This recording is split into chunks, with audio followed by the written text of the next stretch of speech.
2021 අවුරුද්දේ අවසාන දවසේ 2021 අද 31 වෙනිදා. ඉතින් සුබ අලුත් අවුරුද්දක් වේවා කියලා තමයි මම PcReview Lk YouTube නාලිකාවෙන් අද ඔයාලට මේ වීඩියෝව අරගෙන එන්නේ. 2021 අවුරුද්දේ අවසාන දවසේ අද මම මේ වීඩියෝ එකක් ගේන්න ඔයාලට ටිකක් බැලුවා මේ තාක්ෂණ අධ්‍යාපනය ගැන පොඩ්ඩක් රිවිව් එකක් කරන ටෙක් රිවයින්ඩ් එකක් ගන්න. ඒ වගේම අලුතින්ම ආපු Windows 11 වලට කලින් Windows 10 experience එක මොන වගේද? ඒ වගේ දේවල් ගැන තාක්ෂණයේ ගොඩක් පිරිච්ච වීඩියෝ එකක් තමයි මේක. PcReview Lk YouTube නාලිකාව subscribe කරන්න.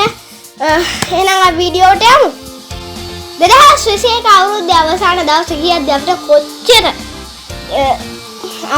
අමුතු දේවල් සිද්ධ වුණාද හිතේවත් නැති විදියට ඒ කොරෝනා වෛරසය වැඩි වුණා. ඒ වගේම හොඳ පැතිත් තියෙනවා නරක පැතිත් තියෙනවා මේ 2021 අවුරුද්දේ. ඒ වගේම අපි හැමෝම මේ තියෙන නරක පැති යටට දාලා හැම වෙලේම මිනිසුන්ට හොදක් විදියට වැඩ කරොත් 2022 අවුරුද්ද අපිට ගොඩක් සාමයෙන් ජීවත් වෙන්න පුළුවන් හැකියාව ලැබෙයි. අද මම ඒක ගැන නෙවෙයි කතා කරන්න යන්නේ. අද මම කතා කරන්න යන්නේ මේ 2021 අවුරුද්දේ මෙච්චර ලොකු අවුරුද්දක මේ මිනිස්සු මේ අවුරුද්දේ වැඩක් ගත්තා. ඒ වගේම අවුරුද්දෙන් තාක්ෂණය මොන වගේද තියෙන්නේ කියලා තමයි අද මම ඔයාලට අරගෙන එන්නේ. ප්‍රධාන වශයෙන් මේ වෙනකොට පාවිච්චි කරන 2021 ආසෝ ටෙක් ගැජට්ස් මොනවද කියලා අද අපි කතා කරන්න බලාපොරොත්තු වෙනවා. මම සාමාන්‍යයෙන් කැමති නෑ. කියන්නේ මේ 2022 අවුරුද්දේ පළවෙනිද තමයි මම වීඩියෝ එකක් දාන්න හිටියේ. නමුත් මම ගොඩක් ඔයාලා දන්න සෙන්සුවාට ඉඳලා වීඩියෝස් දාන්න කෙනෙක් නෙවෙයි. ඉතින් ඒක නිසා මම අද වීඩියෝ එකක් අරගෙන ආවා. හොඳයි දැන් මම ඔයාලට කියන්නම් මොකද 2021 අවුරුද්දේ මම පාවිච්චි කරපු හොඳම ටෙක් ගැජට්ස් වලින් හොඳම ස්මාර්ට්ෆෝන්ස් කීයක් රිලීස් වුණාද? ඒ වගේම මම පාවිච්චි කරපු හොඳම ස්මාර්ට්ෆෝන්ස් පහෙන් හොඳම එක මොකක්ද කියලා අපි බලමු. 2021 අවුරුද්දේ නම් ගොඩක් රිලීස් වුණා. Samsung Galaxy S21 Ultra phone එක, එතකොට S21 series එක රිලීස් වුණා. මම ඒක experience කරලා බැලුවා. ඒත් එක්ක බලනකොට ගොඩක්ම හොඳයි. ඊට පස්සේ මම ගොඩක් වෙලාට අද මේ අවුරුද්දේම රිලීස් වුණාද කියලා හරියට දන්නේ නැති වුණා. මම ගොඩක් පාවිච්චි කරපු ස්මාර්ට්ෆෝන් එකක් තමයි Samsung Galaxy A52s 5G version එක. ඔන්න ඔය සෙට් එකෙන් මොකද්ද හොඳම ස්මාර්ට්ෆෝන් එක 2021 අවුරුද්දේ. ඉතින් මම පාවිච්චි කරපු දේවල් එක්ක S21 Ultra එක ලක්ෂ ගාණක් කරේ A52s එකත් එකයි ගාණක් වෙනවා. එතකොට මේ එක්ස්පීරියන්ස් අනුව මම 2021 අවුරුද්දේ කැමතිම ස්මාර්ට්ෆෝන් එක බවට තේරිපත් වෙන්නේ Samsung Galaxy A52s 5G smartphone එක. මම මේක ගැන ඉස්සරහට රිවිව් එකක් අරගෙන එන්නම්. ඒ වගේම ටිකක් මේ වෙනකොට A52s කියන්නේ ගොඩක් ෆ්ලැග්ෂිප් ෆෝන් එක, ස්මාර්ට්ෆෝන් එක, ෆ්ලැග්ෂිප් ස්මාර්ට්ෆෝන්. ඉතින් ඒක ගැන මම ඉක්මනටම ඔයාලට වීඩියෝ එකක් අරගෙන එන්නම්. ඊළඟට මම ගොඩක්ම කැමති දේවල් තමයි මේ ශ්‍රී ලංකාව තාක්ෂණය ටිකක් හරි දියුණු වුණා මේ කාලේදී. කොහොම තිබුණත් ශ්‍රී ලංකාවේම ගොඩක් ගැජට්ස් නිර්මාණය වුණා.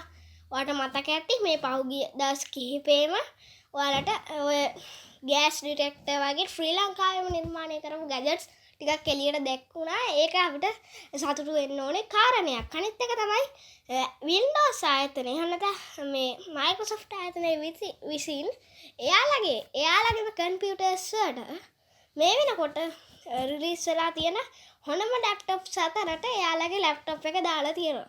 Windows Surface Pro කියලා තමයි මේකේ නම දැක්කන්නේ. මම තාම මේක එක්ස්පීරියන්ස් කරලා බැලුවේ නෑ. නමුත් මං හිතනවා මේ 2021 අවුරුද්දේ ටිකක් මේ Surface Pro එකේ SC කියලා version එක උත් ඇවිල්ලා තියෙනවා. මං හිතනවා ඒක ගැන ටිකක් හොයනවා නම් දන්න ඇති. ඒ වගේ MacBook ලගේ මේ Apple ලගේ MacBook එක රිලීස් වුණා. ඊළඟට මේ තව ගොඩක් දේවල් රිලීස් වුණා. ඒත් එක්ක බලනකොට කම්පියුටර් වලින් මම ටිකක් කැමතිම කම්පියුටර් එක තමයි මේ Windows Surface Pro SC කියන version එක. Windows Surface Pro එකට වැඩිය SC කියන version එක මම ගොඩක් කැමති. white සහ tiny ගොඩක් ලස්සන look එකක්. ඒකෙදි මට බලා ගන්න. ඊළඟට මම ටිකක් experience කරන්න යන්නේ Windows 10.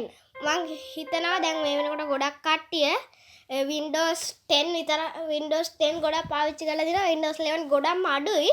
ඉතින් Windows 11 තාම ආව විතරයිනේ. ඉතින් මං කියනවා ඔයා Windows 10 නෙවෙයි වෙන මොකක් හරි Windows 9 නෑ Windows 9 නෙවෙයි sorry Windows 7 වල ඉඳලා අලුත් කම්පියුටර් එකක් මිලදී ගත්ත Windows 7 භාවිතා කරලා Windows 11 තියෙන. ඒක ගොඩක් ලොකු අපරාධයක්. ඔය Windows 7 එකක් තියෙන එක පාවිච්චි කරලා එකපාරට Windows 11 එකකට යන්න එපා. අනිත් Windows laptop උත් පොඩ්ඩක් experience කරන්න. Windows 7 එකේ ඉඳලා Windows 11 එකට යන්න කලින් Windows 10 එක පොඩ්ඩක් experience කරලා බලන්න කියලා තමයි මම කියන්නේ. ඉතින් මගේ full experience එක තියෙනවා Windows ගේ හොඳම මම පාවිච්චි කරපු කම්පියුටර් දෙක තමයි මේ Acer 5 සහ මේ අනිත් ඒ කම්පියුටර් එකට වඩා ගොඩක් හොඳ කම්පියුටර් එකක් තමයි මේ Microsoft Surface Pro SC කියන දෙකෙන් මම ආසම ඒ දෙකට තමයි මම ආසම දෙක. ඊට පස්සේ තමයි ගොඩක් කට්ටිය මේ healthy fitness කියන දේ ගැන ටිකක් ශ්‍රී ලංකාවේ වැඩිපුර උනන්දුවක් දැක්කෙව්වේ. හේතුව තමයි මේ කොරෝනා වෛරස් එකත් එක්ක ගොඩක් කට්ටිය healthy ඉන්න මේ දේවල් මේ tech gadgets වගේ දේවල් මේ healthy ඉන්න පාවිච්චි කරලා තියෙනවා ගොඩක්. ඉතින් ඒත් එක්ක බලනකොට ගොඩක් වෙලාවට Apple Watch Series 7 එක ඒ වගේම අලුතින්ම ආව Apple Watch SC එක මේ වගේ දේවල් ගොඩක් healthy focus කරලා නිර්මාණය කරලා තියෙනවා. විශේෂ වශයෙන්ම Apple ආයතනය මේ fitness විතරක් ටිකක් වැඩිපුර දාන්න විතරක් නෙවෙයි iPhone අලුත්ම iPhone 13 එකෙන් මේ fitness කියන app එක පොඩ්ඩක් Apple Fitness Plus කියන app එක පොඩ්ඩක් improve කරලා එවලා ඊළඟට ගොඩක් කට්ටියගේ මේ දවස් ටිකේ මේ ට්‍රෙන්ඩ් එකක් ගිහිල්ලා තියෙනවා ගොඩක්ම. මම මේ දැන් කතා කරන්න යන ගැජට් එකට ගොඩක් කට්ටිය මේ වෙනකොට මේ ස්මාර්ට්ෆෝන්ස් පාවිච්චි කරනවා. ටෙක් ගැජට්ස් පාවිච්චි කරනවා. එතකොට දැන් ගොඩක් වෙලාවට ගොඩක් කට්ටිය කැමති තමන්ගේ এডুকেෂනල් දේවල් වලට ක්ලාස්රූම්ස් වලට මේ ටැබ්ලට් එකක් වගේ දෙයක් පාවිච්චි කරන්න මේ ලැප්ටොප් එකකටත් වැඩිය ලේසි ෆෝන් එකකටත් වැඩිය ලේසි මේ ලැප්ටොප් එකක ස්ක්‍රීන් එක එක්ස්පීරියන්ස් එක ටච් කරලා ගන්න පුළුවන් වෙන විදිය එකක් තමයි මේ අවුරුද්දේ ඉතින් 2021 අවසානම දවසේ මේ විදියට වීඩියෝ එකක් අරගෙන එන්න මට හැකියාවක් ලැබුණාට ඉතින් මේ වීඩියෝ ප්‍රසන්ට් කරන මම ඉතුසත්ලු ඒ වගේම මේ වීඩියෝ ග්‍රැෆික් ඩිසයින් කරන ප්‍රොජෙක්ට් ටීම් එකටත් ගොඩක් ස්තුතිවන්ත වෙනවා. ඒ වගේම PcReview Lk official ටීම් එකට එඩිටින් ප්‍රොසෙස් කරන අයට මේ හැම කෙනාටම ගොඩක් ස්තුතිවන්ත වෙනවා. 2021 අවුරුද්දේ දාන PcReview Lk YouTube නාලිකාව දාන අවසාන වීඩියෝ මේ 2021 අවුරුද්ද අපිට සමුගන්න කියන්න වෙනවා. 2021 අවුරුද්ද දාන අවසාන වීඩියෝ වනේ මේක. 2022 අවුරුද්දේ ආයෙත් වීඩියෝකින් හම්බෙමු. 2022 දී ආයෙත් හම්බෙමු. එහෙනම් සුබ දවසක්. සුබම අලුත් අවුරුද්දක් කියලා කියනවා. 2022 අවුරුද්දේ මම ඉන්මන්ට ඔයාලට වීඩියෝ එකක් අරගෙන එන්න. ගිහිල්ලා එන්න.